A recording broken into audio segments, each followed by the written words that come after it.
Hello, Ajahn Kim. Here's our video presentation of the Thai Media Histories project from Group 5. Our main focus will be on the matter of the 2004 Indian Ocean tsunami incident in Thailand. We aim to explore how each medium was preferably used in a certain situation and the purpose of using it to engage in the events, as well as the way in which media shape and influence people's mind in the time of catastrophe. For instance, the reason why the majority of people at the time of the event choose to use television in order to participate with the 2004 tsunami incident, and how people benefit from using it. How was it different from any other form of mainstream media, such as radio or newspaper? And was the preferences in particular media made differences in an understanding of the situations in what way? Next, please. Part is the background of this matter. Next slide, please. About the background of this 2004 tsunami in Phuket, Thailand was one of the 14 countries affected by this phenomenon on 26 December 2004. It left behind unprecedented damage and destruction to Phuket and the other coast province. The disaster had killed over 8,000 people in Thailand. Move to another topic of cultural landscape or media uses. According to our observation and research, we found that the majority of Thai mainly use television and newspaper. For television, because it's more easy to access and consume the media, because you don't need to read, just open and listen to it while you're working or do something else. For newspaper, people will use it when they want to read the news with a thoroughly detail because it provides more information than TV does. Moreover, about the warning system during the tsunami, there is no government organized warning system set up to handle any emergency or disaster. Mostly, the warning system will be warned from the citizen themselves. Next slide, please. In the part of the economic and political, the important matter that happened is that the royal member has passed away during the tsunami and the refugee of Burma. Kun Phum Sen is a royal member who has passed away. According to Kun Mai, which is Kun Phum's younger sister, testimony, there are no warning signs. She noted that there was a tsunami when her equally warned her and told her to run away. The news about his passing away is one of the topics among Thai citizens, represented by the media, highlighted the relation between the media propaganda and the position of monarchy institution in Thailand. Therefore, out of the tsunami, there was a cooperation of many countries signed to build a warning system of the disaster in every country that are in the cooperation. To add more about the refugee of Burma in Thailand, with its punitive approach to containing a large refugee and migrant worker population from neighboring Burma, there is evidence of discrimination by local government authority and Thai citizens against Burmese tsunami survivors in the affected southern provinces. And the Thai government declared a position of self-reliance in the coordination and delivery of post-tsunami emergency relief. Burmese migrant workers were also comparatively isolated from alternative sources of assistance and support, including from their own military-led government. Burmese migrant worker has been included in the distribution of emergency relief and the implementation of Thai government aid program by local officials. Our targeted for arrest by local police in post-tsunami crackdown on illegal migrants, leading in many cases to eventual deportation back to Burma. About these two aspects of the economic and political, it does affect Thailand, but it might not that related to our study topic because it doesn't cause a significant effect on the use of media since Kun Phum Jensen in not a direct line of Rubat, so his death doesn't have much impact. As well as the refugee of Burma, it will affect the use of media of those who use illegal labor, but for those who are not, it's not impacted by it. Next slide, please. By that, we conduct an interview with the sample groups, our family members of each group's members, with sets of questions sorted into four main categories: demographic, devices, reaction of the sample groups, and the use of medium in certain situations. For demographic, it is the questions regarding the data of the interviewees, such as age, location, occupation, and how do they compare between the time when the event happened and when the interview was conducted. Next, please. For devices, it is the questions about the media usage and the ways of receiving news and information. Next one is reaction of the sample groups. It is the emotional responses when they heard about the news and if they shift depending on the platform. For the last one, it is the use of medium in certain situations. We make interviewees imagine the most suitable media to use between the past and present in different hypothetical situations. Next, please. So this is the sample group we use for our interview. Please pause for the details as we're gonna move on to the next slide. This is the research design and method we use for our interview.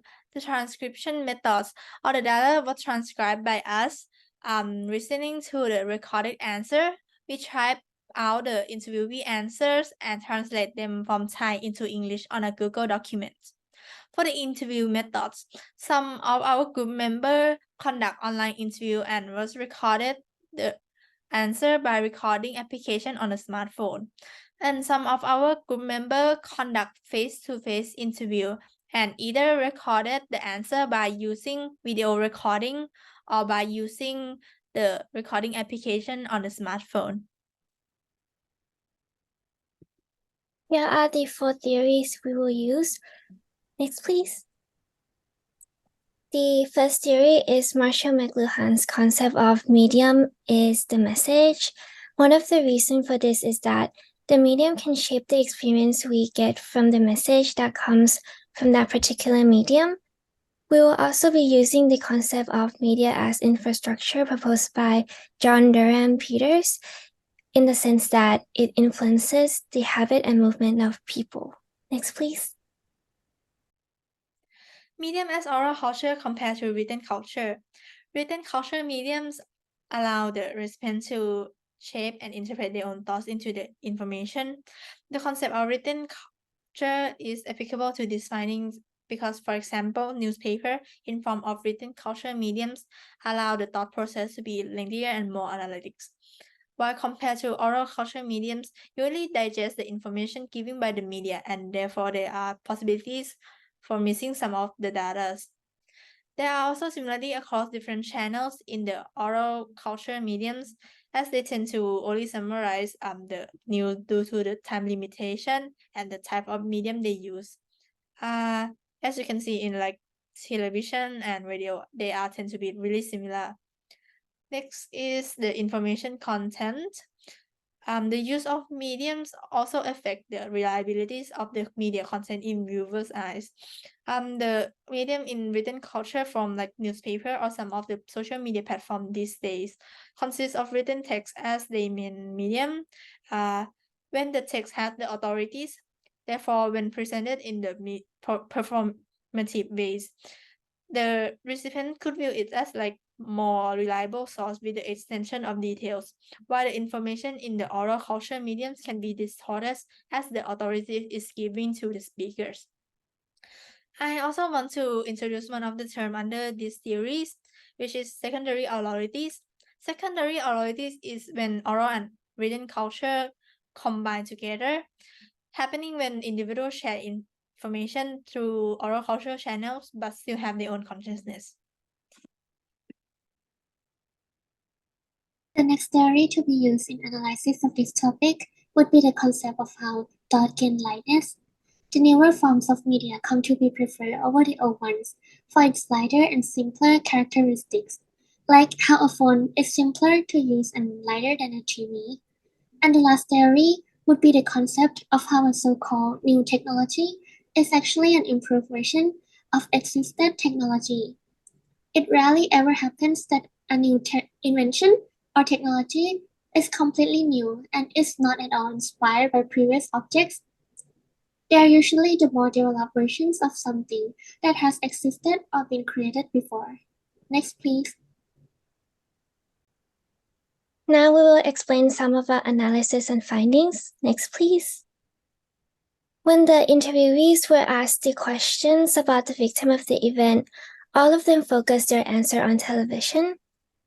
This is because The visual aid of the television really appealed to the emotions of the interviewees and helped them feel what the victim felt. For instance, one of the interviewee answered, "The feelings I got were somewhat different. When I saw the pictures of the event from the television, my sympathy grew stronger because I got to see the faces of the people who died and the volunteers who went to help and the family of the victims who were both Thais and foreigners, so many of them. Seeing the news visually makes it more heartbreaking than listening to the radio." These findings prove Marshall McLuhan's argument that a medium can shape the experience we get from the message that comes from that particular medium. In this case, it is the TV that enabled people to experience the event in a much more real and extreme way compared to other media like radio and newspaper, because people did not only get to hear the voice of the victim, but also see the facial expressions and the destruction that the tsunami created. Interestingly, our interviewees also revealed that they were very shocked about this event because it never really happened since they were born, and that not many Thai people actually knew what a tsunami was. So, if it wasn't for the visual aid of the television, many Thai people who weren't living in Phuket might not be able to realize and experience how extreme the event was. Next, please. The concept of media as infrastructure is also very applicable to our findings. It was found that every interviewee first heard the news from the television, and many continued to hear about the news from the same medium. Most of our interviewees also did not really intentionally try to find more about the tsunami, but learn more about the news by encountering them instead. However, they were still able to know so much about the news. This is the case because television built a habit of the generation of our interviewees to sit in front of the TV for hours while listening to the news daily. One of our interviewees answered, "I kept encountering the news as I watched the daily news, which is my everyday routine." They might watch the TV at different times because of work or because some of them have their favorite TV programs that broadcast at a specific time. Nevertheless, it seemed like at least once a day, our interviewees would watch the TV out of habit. Next, please. For the media resources, one of the interviewees is newspapers are cheap, not costing that much, while television is expensive. In the past, a lot of people read newspaper. There's monthly subscription and that didn't cost so much. As you can see in the answer, the class demographic also affect the source of information received from. The class demographic of this interviewees group is upper middle class, therefore they have financial stabilities and money to purchase television, even if it was considered expensive back then. There are possibilities that the use of medium in the group sample will be more diverse if the interviewees class demographic are more different. The next one is the media in form of oral culture and its reliabilities. Because it contains visual and sounds, usually the MC or the speaker use different kind of voices to make it more entertaining and interesting. This is one of the interviewee respond to the situational question on which media would they prefer to use when they want to consume something entertaining and interesting but don't have to be reliable. Which the answer of this interviewee is television. So we will look deeper in the analysis of distortion in media of oral culture compared to written culture. Television is considered a reliable information source, but there are many types of content on different channels. Reliabilities in the oral and written culture media differ due to the medium they use. For example, a newspaper that is written culture medium tends to be considered reliable in the past, as they could be kept in a physical form. Therefore, they are the evidence of the information they publish to the public general. Some of the interviewee also mentioned that they will be the person who would fact check those information before publish, as the inaccuracy can lead to lawsuit. While the broadcast to television, audience tend to expect less accuracy in the details, as they assume that the speakers are more likely to distort information in order to gain more viewers. Next would be the last set of questions we gave to our interviewees. We gave our interviewees some scenarios about the tsunami and asked which form of media they think would be best suited for each. Next, please. Back in 2004, television seemed to be a popular choice of media, as you can see, for most of the sample group. For the most reliable source they would have chosen back in 2004, the preferred options would be newspaper and TV. Next, please. And when asked about which form of media technology would have provided the quickest update, most answered TVs also. In these two surveys, you can see that the people back then seemed to favor newspaper and TVs as their source of information. But when asked about which type of media they would pick now, like right now, almost all of the interviewees answered smartphones. Next, please. I would like to connect these findings to the theory of simpler and lighter media and the development of existing technology. Smartphones are evidently lighter and simpler to use than TVs, lighter to the point that they are able to be carried with you like anywhere, while television are in no way at all portable. Smartphones are also simpler in many ways since they offer information from various sources that can be accessed wherever and whenever you want without having to carry tons of newspaper all from different news company. It is also arguable that people come to prefer smartphones because it is a developed version of something that we used to have. But smartphones are a development of more than just a TV. They are the improved technology that combines all elements of TVs, radios, and also newspaper because it has pictures, it has detailed information, and it has sounds. Combining all these features into one that is a lot more portable would most likely be the better form of media technology than what we used to have. Next, please. These are scenarios which show clear change in preferences of media technologies, but there are also some situations that are more vague, like this, for example. When asked for which form of media technology do they think would have been the best source that can represent or put out real opinions of the victims of the tsunami, so in this case, for back in 2004, they all answered television. Next, please. The same thing happened when we asked for media that can best capture the attention of the viewer. All of them answered television, and when asked about which media they think would be suitable in today's time, smartphone wins with 3 votes against 2. Even though smartphone seems to also be preferred in this case, the numbers are closer than the previous example. While the previous 2 scenarios have something to deal with concrete and more tangible information, these 2 scenarios right here focus more on emotions, feelings, and opinion. And from previous slides, TVs are said to have more vivid pictures and colors on a bigger screen than like a tiny mobile phone, so that could be why some still prefer it. Next, please. I would also like to use the concept of secondary orality to further support these findings. Both TVs and smartphones are secondary orality, but one of the feature of a TV that differs from a smartphone is that TV has its scheduled program. So if you accidentally missed some show or something, you can only hope that they will rerun it again. But for smartphones, they have the written culture's everlasting property, which means you don't have to rush to read or to see it before it's gone, because they never will. This could be why some less tech-savvy people might still be more interested or more eager to carefully listen to what is on a TV, when smartphones actually offers the same feature that can be repeated how many times you want.